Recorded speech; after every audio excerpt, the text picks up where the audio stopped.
हर हर महादेव, हर हर महादेव, हर हर महादेव। श्री शिवाय नमस्तुभ्यम, श्री शिवाय नमस्तुभ्यम, श्री शिवाय नमस्तुभ्यम। और आप सभी को मैं एक कथा सुनाना चाहती हूँ। बहुत ही चर्चित और भावुक कथा है, आप लोग बड़े ध्यान से सुनिएगा। एक बच्ची थी जिसका नाम था रमा। बहुत ही धार्मिक बच्ची थी वो, पूजा करती थी, शिव भक्ति करती थी। धीरे धीरे बड़ी हुई, विवाह हुआ उसका। जो उसके पति थे, पहले तो वो इतना पूजा पाठ पे ध्यान नहीं देते थे, ठीक नॉर्मल थे, ठीक थे। लेकिन रमा की स्थिति को देखते हुए, उनकी पूजा पाठ भक्ति देखते हुए वो भी धार्मिक हो गए थे। फिर एक उनका बेटा हुआ। बेटा होता है, थोड़ा बड़ा होता है। इसके बाद दुर्भाग्यवश रमा के पति का देहांत हो जाता है। रमा अपने बेटे को बहुत ही मेहनत मजदूरी करके, बहुत मेहनत करके बड़ा करती हैं, अच्छी शिक्षा दिलाती हैं, अच्छे माहौल में अच्छी शिक्षा और अच्छी जॉब लग जाती है लड़के की। भाई जाहिर सी बात है, जब लड़के की अच्छी जॉब लगेगी, अच्छा पढ़ा लिखा होगा तो रिश्ता भी अच्छा ही होगा। बहू भी अच्छी पढ़ी लिखी आई, रहते रहे तीनों लोग, माँ बेटा बहू आराम से रहते रहे। बेटा चला जाता था तो बहू सास से लड़ती थी। बेटा आता तो बड़े प्यार से बेटा के सामने रहने लग जाती थी। एक दिन बहू बोली कि तुम्हारी माँ ये बोलती है, तुम्हारी माँ वो बोलती है।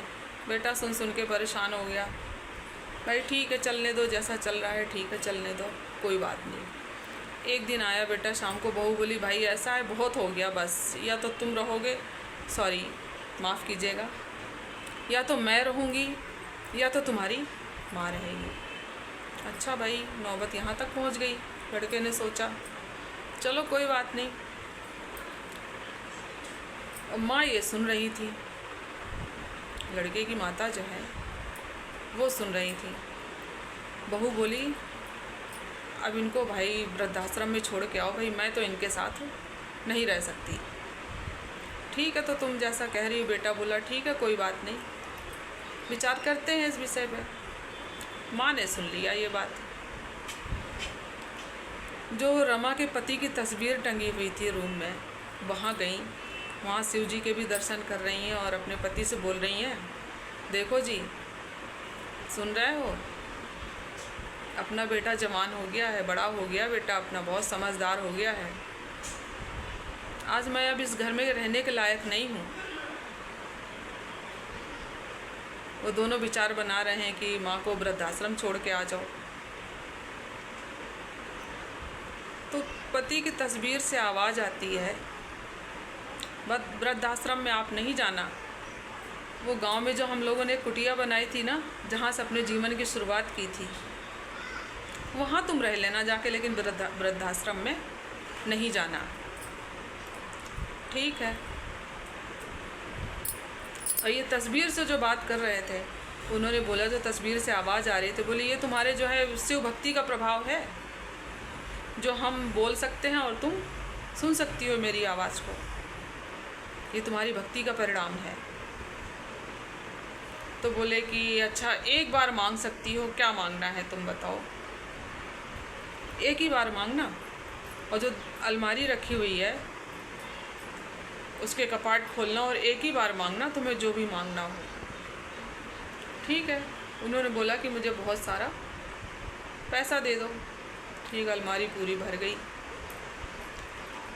तो एक दिन हुआ कि माँ जो है रात में सोई या फिर सुबह देर तक कमरे से बाहर नहीं निकली। तो बहू बोल रही है आज तो जो है तुम्हारी माँ जो है अभी तक सो रही है।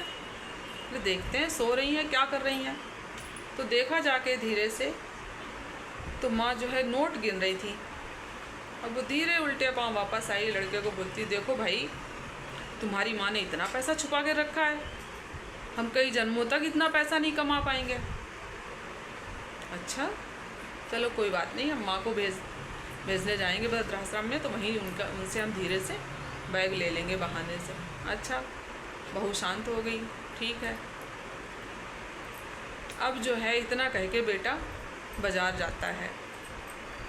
बाज़ार गया, बाज़ार जाने के बाद ही जो है बहू इधर सास से लड़ने लग गई, तुम्हारे पास इतना पैसा रखा था, तुमने इतना छुपा के रखा, हम लोगों को नहीं देती हो पैसा, क्या करोगी इस पैसे को? और कोई है तुम्हारे जो हमको पैसा नहीं देती हो? इतने में बहू का फ़ोन बजा। फ़ोन बजते ही उधर से आवाज़ आती है कि तुम्हारे पति का एक्सीडेंट हो गया है। बहू एकदम चीख चीख के रोने लगती है। सास ने पूछा, क्या हुआ बहू, क्या हुआ? कुछ नहीं, इनका एक्सीडेंट हो गया है। माँ भी परेशान हो गई। माँ ने शिव जी से प्रार्थना की, विनय की कि प्रभु ये पैसा हमको नहीं चाहिए, हमें हमारा बेटा चाहिए, बेटा ठीक कर दो, ये पैसा हमें नहीं चाहिए। अलमारी के पास खड़ी हुई, उन्होंने बोला जाके कि प्रभु ये पैसा हमको नहीं चाहिए, ये पैसा आप अपना वापस ले लो, हमें हमारा बेटा दे दो। पैसा अदृश्य हो गया,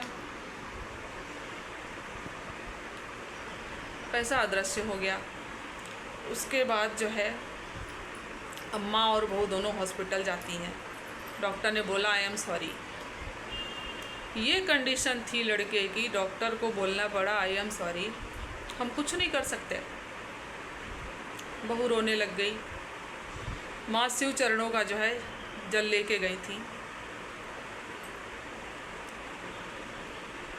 बहू को बोला ये जल लो और किसी भी तरीके से तुम जाके पिला दो जाके।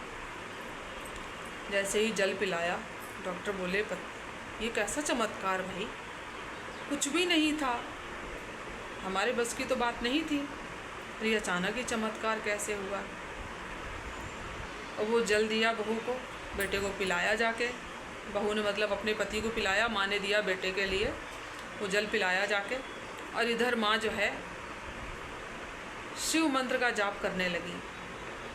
चलिए हम लोग भी कर लेते हैं।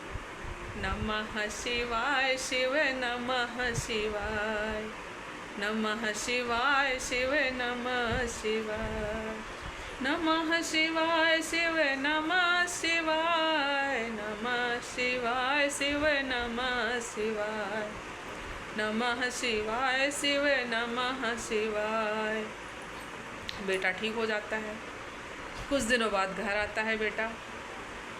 अब बेटे से माँ बोलती है बेटा मैं वृद्धाश्रम तो नहीं जाऊंगी, लेकिन गांव में जो कुटिया बनाई थी तुम्हारे पिताजी ने, उसी कुटिया में मैं रहूंगी जाके। बेटा बोला माँ ये जीवन हमारा नहीं है, ये जीवन आपका है, आपका दिया हुआ जीवन है ये, अब आप कहीं मत जाओ, हम अपनी गलतियों की माफ़ी मांगते हैं। बहू ने भी माफ़ी मांगी कि माँ जी आप कहीं मत जाओ, आपकी शिव भक्ति में जो ताकत है, शिव भक्ति की ताकत ने, शिव जाप ने जो है रमा के परिवार को सुरक्षित किया और हंसी खुशी जो है बहू बेटा और वो माँ रहने लग गए। हर हर महादेव, हर हर महादेव। श्री शिवाय नमस्तुभ्यम, श्री शिवाय नमस्तुभ्यम, श्री शिवाय नमस्तुभ्यम। कथा अच्छी लगी हो तो शेयर कर दीजिएगा, लाइक कर दीजिएगा और सब्सक्राइब भी कर दीजिएगा। हर हर महादेव, हर हर महादेव, हर हर महादेव।